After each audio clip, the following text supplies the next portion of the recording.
Good morning. It's so great to be with you here in the sanctuary, and those with you at home, I hope you're staying warm and dry. I want to give some twinkles to the people who are here this morning who've braved the weather. It's so good to have you here. Thank you for coming. We're glad that you're all here to join us in worship this morning. I want to say thanks to everyone who's made this morning's worship service possible, and our live stream, our musicians and singers, today's worship associate, Richard Davis-Lowell, to our amazing tech team, our Sunday morning welcomers and ushers, and our facilities staff. So grateful to all of you. For those of you who are here in the building, the few of you who are here, a reminder that we ask everyone to wear their masks up over their noses and to maintain safe distancing while you're here in the sanctuary and in the building. And for those of you who are here, you may have noticed the stickers, the green, yellow, and red stickers outside the sanctuary doors. Those stickers can be used to indicate your comfort in how you want to be welcomed here. Green is for come in and have a hug. Yellow is for maybe a little brush with the elbow for greetings, and red is to be measured in your approaches and to stay comfortable and stay safe. And for everyone's safety, for those of you here in the sanctuary, we won't be singing this morning, but you were invited to, as Vanessa says, hum with gusto. We've decided not to have coffee hour after the service, in part because serving coffee in the rain didn't seem like a great idea. So we invite you to come spend a little time in the gallery, but mostly we want everyone to get home safely. During the service, I will be taking my mask off while I am preaching the sermon. If any of you, which it doesn't appear are 4 to 5 distance in front of me, you might want to move, but as far as I can tell, everyone's got good distance. And again, feel safe to move around the sanctuary so that you feel comfortable. This morning's service, we're going to be talking about memory, and we have chosen music in part for the memories they evoke. 2 pieces are part of the Threshold Choir repertoire, a choir that I sang with for many years, both of which I have fond memories singing with both choirs in our Threshold rehearsals and certainly here in our sanctuary. And similarly, Reiko and Mark have selected pieces that are special to them. So let us gather for worship. We begin by lighting our blue candle as we have since the start of the pandemic, a symbol of our gathered community. Those of you here in the sanctuary, those of you at home, and those who are here in spirit. And let us join in singing our first hymn, number 12, O Lifeth That Make All Things New.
our chancel lighting, the words printed in your order of service, we light this chalice for the light of truth, the warmth of love, and the fire of commitment.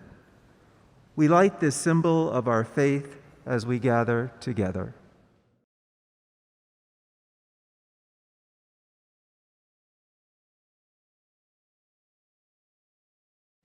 Again, I want to welcome you this morning. If this is your first time, a special welcome. If you're here in the sanctuary today for the first time, there are orders of service in the back, and if you're watching online, you can find a link to the order of service in the live stream and in the chat. Today, following the service, the Humanist and Non-Theist group will host a presentation on San Francisco's LGBTQ+ Center's Host Home program, discussing the need for housing and support for homeless LGBTQ+ adults ages 18 to 24. All are welcome, and you can again find the link to the Zoom gathering in the order of service. Members and friends of the community are invited to email photos of loved ones who have passed this last year or in years past. The photos will be part of our remembrance service on November 7th. Images may be sent directly to Vanessa Southern's email, and again, you can find that email address in the order of service. And finally, this week, there is still time to sign up to attend the Minister's Book Group, where they will be discussing Gilgamesh by Stephen Mitchell. There are 2 sessions, one Wednesday, October 27th, 6:30 to 8 p.m., and on Thursday, October 28th, from 12 to 1:30. And even if you don't have time to read the book, you're still welcome to attend. Links and information for these events and all other program and events can be found in the order of service. And this concludes our announcements this morning, and we invite you to center yourselves as we enter into worship, singing or humming our meditation on breathing. If this is the first time you're hearing it, we invite you to just listen to the choir sing and then hum or sing and join us.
Please join me in our covenant, the words printed in your order of service, followed by our sung doxology.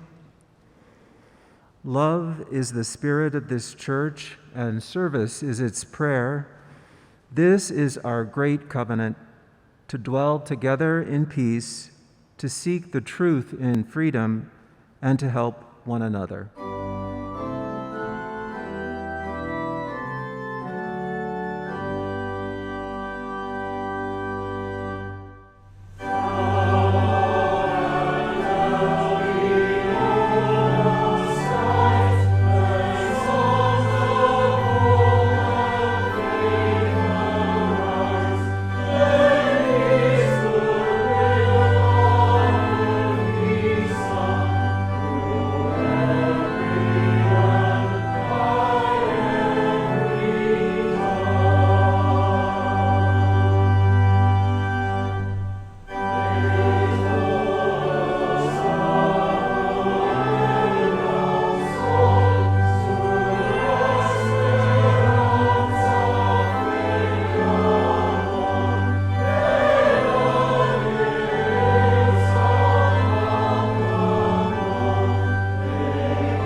recognizing there is human suffering all over this world in the course of natural and human catastrophes, we ring our gong today in honor of two such places of suffering and struggle. We ring our gong first, as we have since July of 2019, for those lives held and those lives lost in federal custody in our detention camps, and for the ongoing dismissal of lives at our borders that contribute to mounting trauma and the long history of xenophobia, racism, and humankind's inhumanity to one another. We ring our gong 7 times for this week's of days in which human dignity has been dismissed, and for our responsibility for that as citizens of this country. We ring our gong additionally once for the losses this week due to COVID-19. This last week, 47,046 people died of COVID-19 globally, 10,301 in the United States alone. We hold in our hearts all of these losses, lest the numbers numb us to the human toll of the virus. And we hold with gratitude all who are working around the world to produce and distribute vaccine and all the other efforts to support greater health, survival, and immunity from the virus, and the reminder that none of us will be completely safe until all of us are protected from this health crisis. So much to remember and hold. May we keep those we have named and their loved ones in our thoughts and in our prayers, and may we ease the tide of human suffering this coming week however we can.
Let us join in a time of collective prayer and meditation. I invite you to rest your eyes,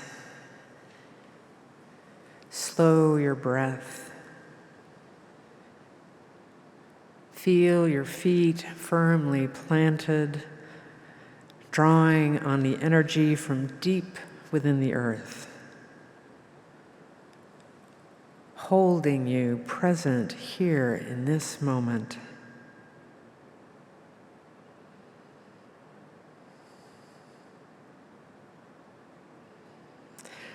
Spirit of life that moves in us, through us, and around us, be with us now.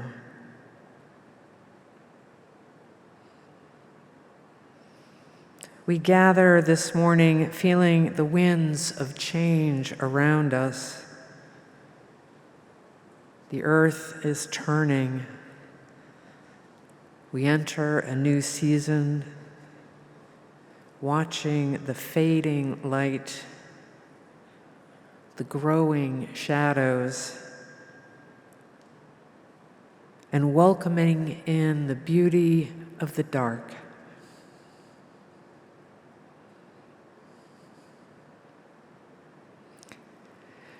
We are rooted in a community of love, strengthened by our commitments to justice and peace.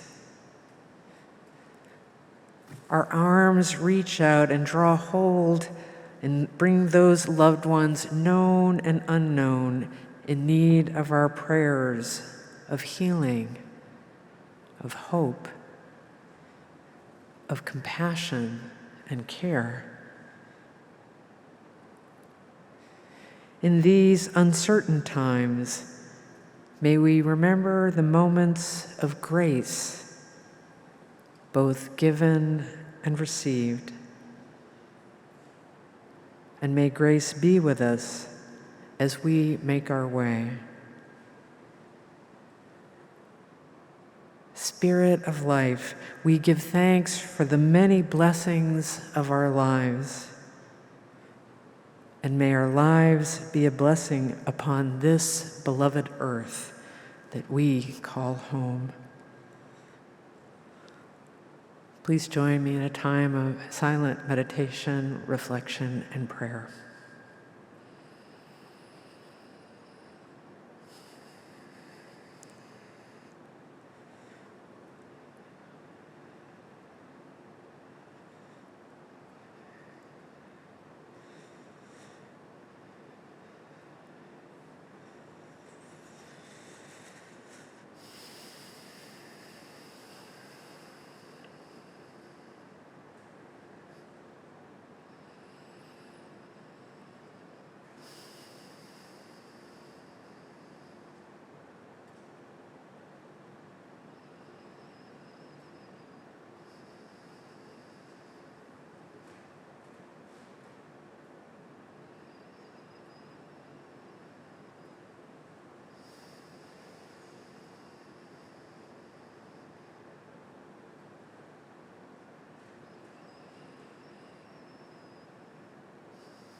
Amen. In the cool of the morning rainfall, when the mountain calls my name, I can tell by the song of the whispering trees, I will never be the same.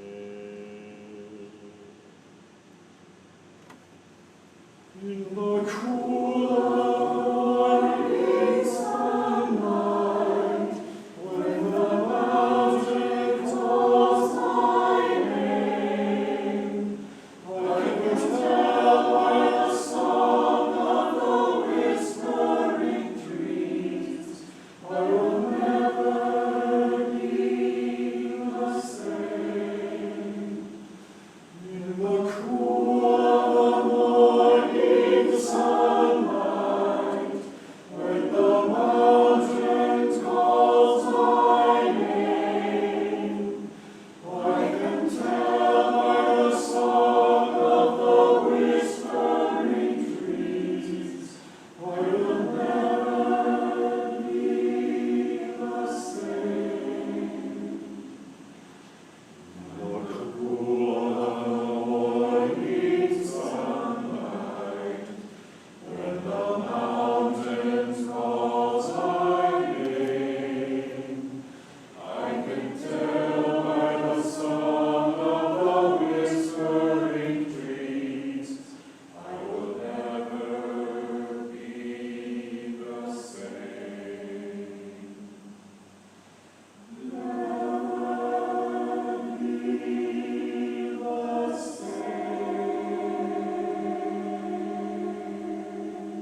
A few weeks ago, as I pulled my rental car alongside a brick-covered driveway, I thought, this neighborhood hasn't changed a bit.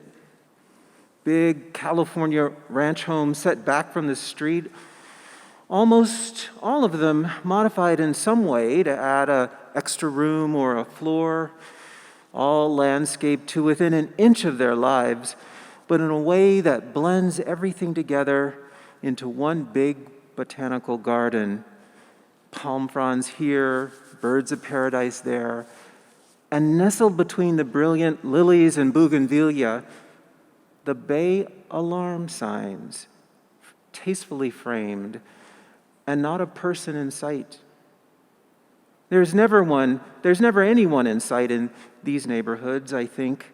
I think that's the agreement. The homes are meant to be encountered, but not the people living inside of them.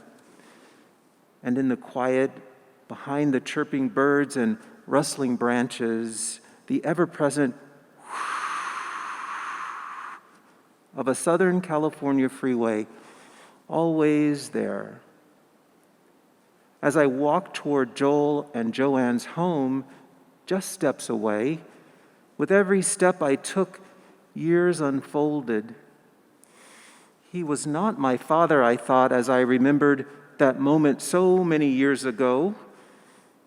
But we both knew then, and I know in this moment, that he gave me a father's gift, a great gift, unconditional, unreserved love.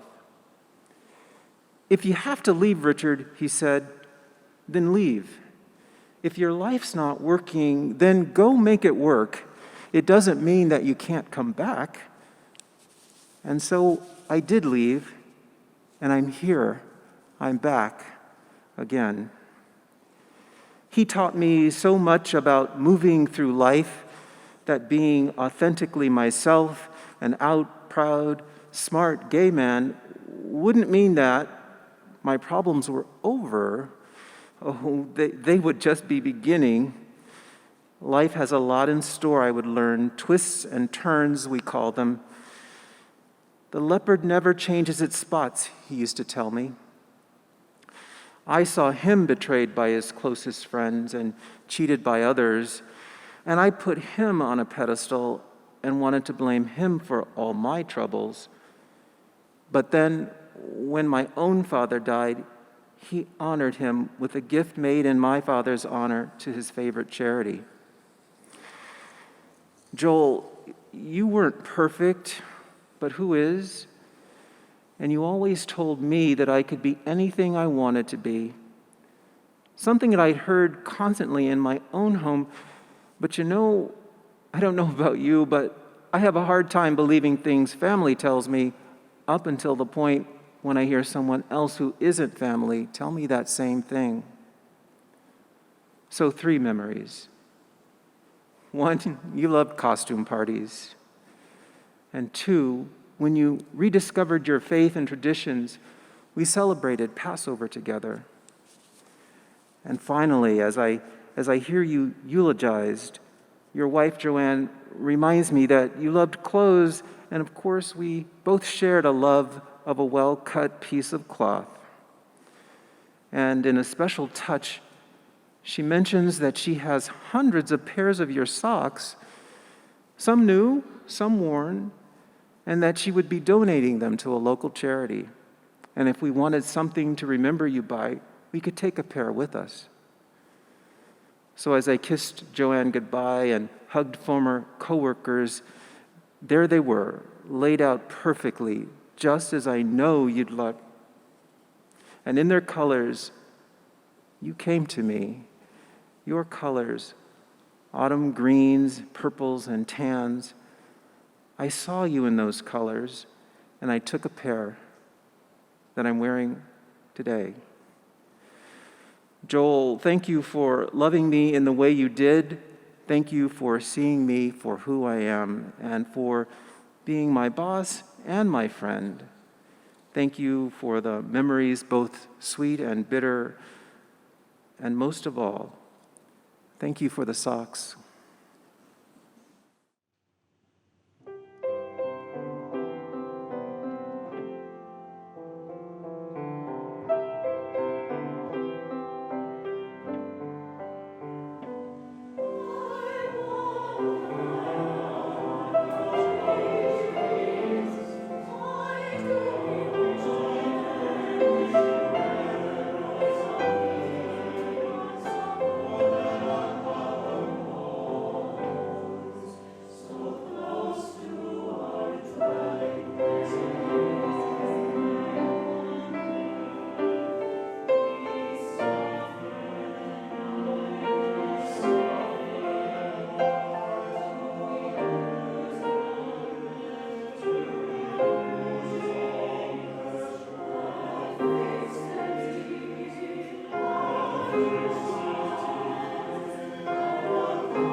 Our first reading from Poet Warrior by Joy Harrow. I was born before cell phones and computers, before the proliferation of devices installed with memory, which prompt the user to forget. I do not want to forget, though sometimes memory appears to be an enemy, bringing only pain. There are so many memories. I often wish that I had written down everything my aunt and all my elders told me so I could have their wisdom, their struggles, their hard-won stories right here for a referral to provide and even cultivate new stories. Growing memories and the ability to access memory is a skill that allows access to eternity. It is within all of us. I do not have the best memory. I often tell the circle of old ones when I speak with them, and I do speak with those whom I have loved, who have moved on from this earthly realm, especially when writing poetry or any kind of story or music. They remind me, here's your opportunity to practice memory. I'm not the best listener or speaker, I tell them. Take your opportunity with grace, they tell me. You are here to learn how to listen, how to walk into each challenging story without fear, fearless. And from Night by Etel Adnan. There are roughly 100 billion stars in the Milky Way, the same number as for the neurons in our brain. We may have to travel 24 trillion miles to the first star outside our star system to find an object as complex as the one that is sitting on our shoulders.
Last month, I received my Medicare card in the mail. I sent a picture of it to my sibling saying, "It's official, I'm old." And no doubt my retirement next June brings up a lot of feelings and memories. October is a time of year when some say the veil between this world and the one beyond grows closer, where the past and the present come together. What I do know is that lately I find myself taking long walks in the land of memory. My best friend and I are working the Julia Cameron book, It's Never Too Late to Begin Again, or as I call it, The Artist's Way for Retired People. For those not familiar with Julia Cameron and her work, The Artist's Way is a process to explore one's creativity. One exercise is writing your memoir. Cameron offers prompts to help you remember your story. Questions like, describe a location where you remember spending time. What smells do you remember? What do you miss about that time? What was a significant relationship? What was your community? Did you have one? What patterns do you see as you look back on your life? I find the writing a challenge, and I'm only up to age 10. Certain memories are vivid and clear. Walks in the fields, skating on Frog Pond, the back seat of the Volkswagen where my brothers and I were crammed in tight, the smell of the leather seats, no seat belts. And then there are the memories I resist to recall. A fight with my best friend. The day I learned we were moving to a new town. Leaving our church. The feelings still unresolved, raw and real inside me. And then there's the stuff that I just don't remember at all. Memories are powerful. They can set us on our way and sometimes stop us in our tracks. The key, I think, is to find ways to explore our memories, look for the signs, symbols, and storylines that can help us to heal, set us in a new direction, open our eyes, and invite us to live in more fully into our lives. One approach of this kind of exploration is what Julia Cameron calls the artist date. The artist date. The artist date is a weekly adventure, a chance to try something new or something old. The artist date presents an opportunity for synchronicity, connections that invite us to see and experience life in new ways. Maybe it's preparing a special meal, buying a new hat, or donning a very special pair of socks from a dear friend. Julia Cameron tells the story of David, a retired doctor who uncovered a memory about a chocolate muffin and the bakery where he and his old friend would meet during their medical school days. His recollection brought him back to the bakery, still open after all these years. And there was the chocolate muffin. David reached out to his friend, having not spoken in close to 30 years, sharing the story, and soon they reconnected. What a gift it was to find someone whom I'd once had so much in common with, and to learn that we still had worlds to talk about, past and present. We were still so connected. My recent experience with synchronicity didn't take 30 years, it just took a little over 3. Back in 2018, I stumbled upon an exhibit at the San Francisco Museum of Modern Art. The artist was Etel Adnan. I didn't know her work, but I was immediately drawn in. The paintings were bright, colorful, atmospheric, simple geometric shapes that evoked a sense of place, a sun, a mountain, a moon, a river, an ocean. The same shapes used repeatedly, but each painting revealed something familiar and at the same time a place unknown and mysterious. The paintings had no titles. I couldn't place myself, but the paintings invited me in. I traveled across the hills and the mountains. I traipsed the seashore, and I sat quietly, staring up into the sky above. The gallery was abuzz there, but I was absorbed in the paintings, a feeling of solitude that was tender and timeless. I felt an immediate connection to the artist. I snapped a picture of one of the paintings, eager to remember the moment, and then I forgot all about it. 3 years went by. The Medicare card came. I was working on my memoir. Autumn was in the air, and I was scheduled to preach. I turned to one of my favorite blogs, Brain Pickings, for inspiration, and I typed the word memory into the search engine, and up popped Etel Adnan. The post was a review of Adnan's book, Night, a collection of prose, poetry, and meditations. Wait, is this the same Etel Adnan, the painter? And in a flash, I searched out the painting on my phone and once again found myself inside the landscape, reliving the memory. Synchronicity, that beguiling guide, was busy at work. Adnan writes that the mind, like the distant stars, is a mysterious place, complex and deserving of deep exploration.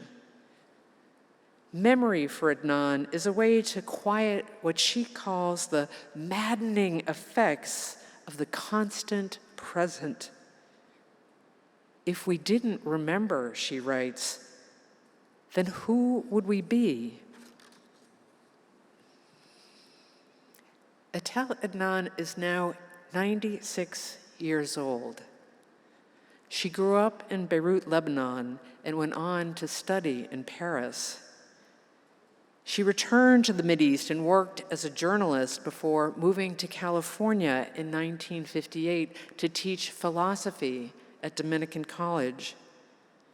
It was here that she began her painting career. The biographer Kayleen Wilson Goldie writes, one could argue that for 6 decades, Adnan has been painting the same places over and over again. The Greek city of Smyrna, where her parents lived before she was born, which burned to the ground. Beirut, a city of gardens in her youth, later destroyed by war.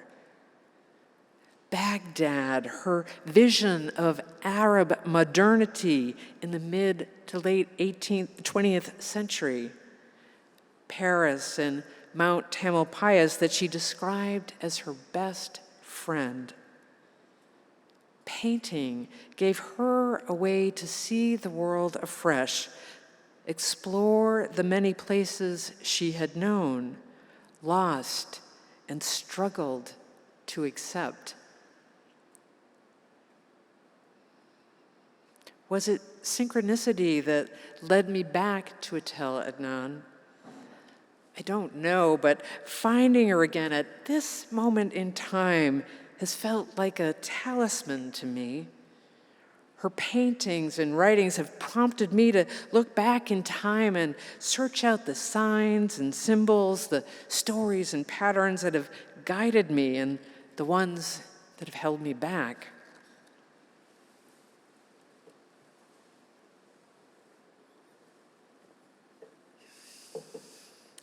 We all have a personal geography, those places and times we return to again and again, some poignant, some painful, some powerful, some we would rather leave behind. Adnan's paintings and poetry show a way to work with our personal geography, literally make something of it. I've come to think of her process as a kind of map making, a unique cartography that details the stories of our lives, the places where we've come from, where we found ourselves, where we got lost or took a risk, where we made connections and found community. Photographs are another way to map our stories and explore personal geography. The British photographer Sarah Wheel's series Furloughed Friendships was a personal project undertaken during lockdown where windows featured prominently. Severed from the outside world and from Wheel herself, her subjects exist in a space of insurmountable isolation. The transparent window becomes a divider. Its reflectiveness serves to remind us of this separation. However, Wheel also captures the way people are living with novel relationships on their side of the glass. Her subjects' gesture and contact, and their subjects' gestures and contact speak to their connectedness, even as their gaze is directed toward the viewer, and this reflects one dynamic of the lockdown.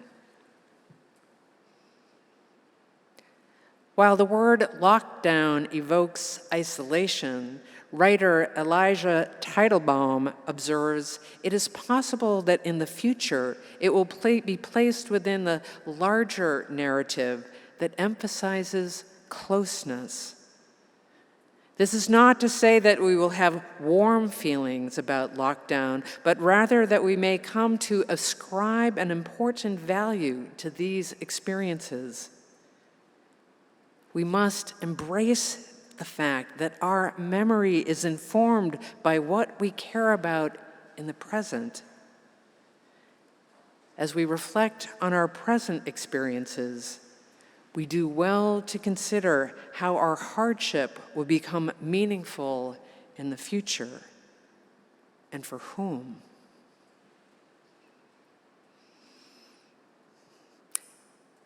Maybe that is what Adnan was getting at when she talked about the maddening effects of the constant present. The lockdown and isolation sent many of us in search of memories that conjured feelings of connection and community. The maps we turn to, poems or paintings, photographs, stories of socks, hearty soups, or a search for a straw hat, evoked memories of times past where we grew close together, closer to the spirit that moves in us, closer to the breathtaking beauty that surrounds us.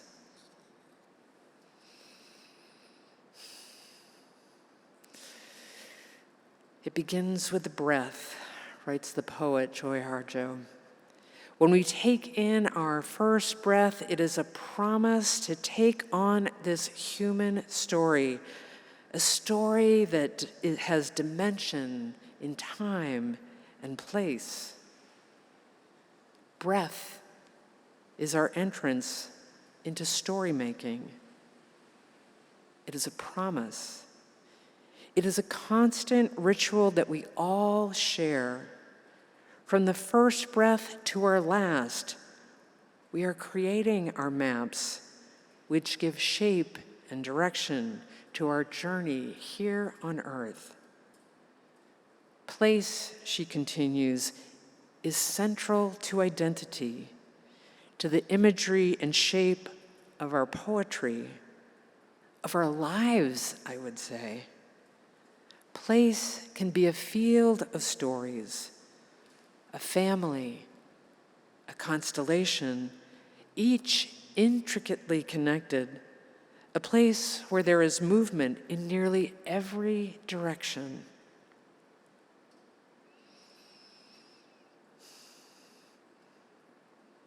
This is what I am learning about memory, that it is not fixed, not a coordinate, not an X that marks the spot, never to be moved.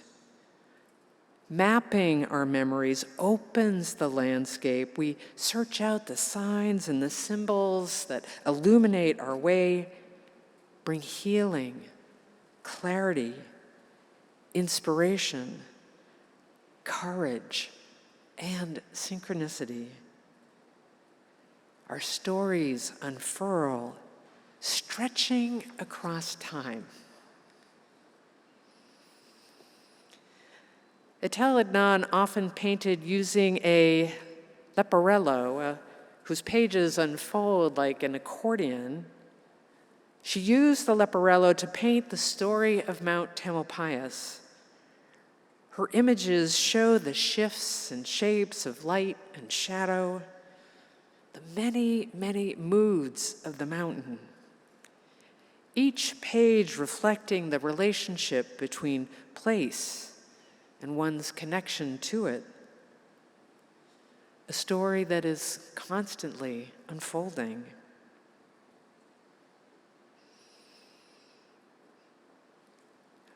On a starless night in Maine, Wendy and I are wrapped in winter woolens. We carry a sculpture made from a shoebox covered in tinfoil. On top, we've inserted 21 white dinner candles.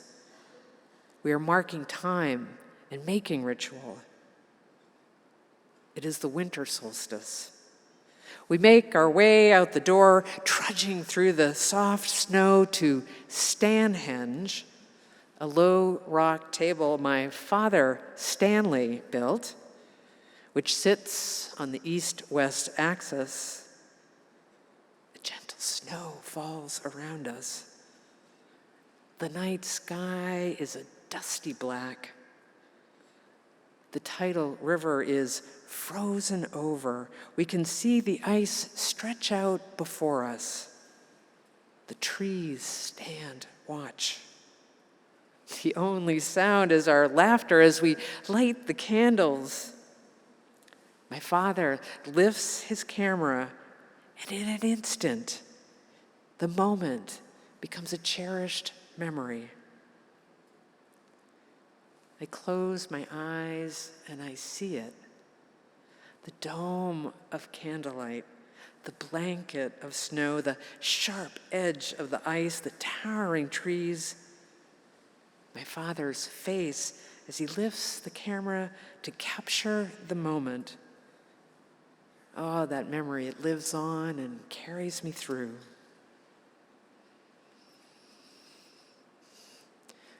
Growing memories is a skill that allows us to access eternity, the poet wrote. Let us walk this land together, map our stories, follow the signs that will lead us to the distant stars and back again. Remember, we are part of that great unfolding. Let's not forget.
In our leaving, let us hold on to this, the enduring of love, the persisting of hope, the remembering of joy, the offering of gratitude, the receiving of grace, and the blessings of peace.